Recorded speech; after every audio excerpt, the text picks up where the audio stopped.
Summer camp భాగంలో భాగంగా drawing తీసుకోవడం చాలా మంచిది. మరి ఈ సమావేశానికి విచ్చేసిన మా జిల్లా కోఆర్డినేటర్ ప్రతాప్ సార్ మరియు ఇంగ్లీష్ విద్యాశాఖ సార్ మరియు విద్యార్థులందరికీ శుభాకాంక్షలు తెలియజేస్తూ డ్రాయింగ్ టీచర్ కూడా శుభాకాంక్షలు తెలియజేస్తూ మనం ఏంటంటే ప్రతి రోజు జరిగే ప్రోగ్రామ్ మేము ఎన్విరాన్మెంట్ గురించి మీకు ఉపయోగపడుతుంది. ఎందుకంటే మీరు మొదటిసారి బొమ్మలు తీసినప్పుడు ఎక్కువ టైగర్ బొమ్మలు తీస్తారు, లేదంటే పికాక్ నెమలి బొమ్మలు తీస్తారు, లేదంటే బ్యాంగో అంటే చెట్లకు ట్రీ,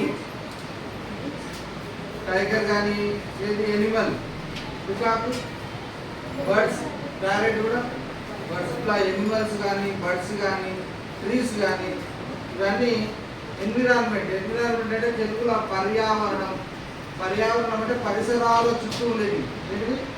పరిసరాల చుట్టూ. మన పరిసరం ఇప్పుడు స్కూల్ ఉంది, స్కూల్ ముందు చెట్టు ఉన్నాయి కదా, స్కూల్ చెట్టు అంటే చెట్టు మీద పక్షులు ఉంటాయి.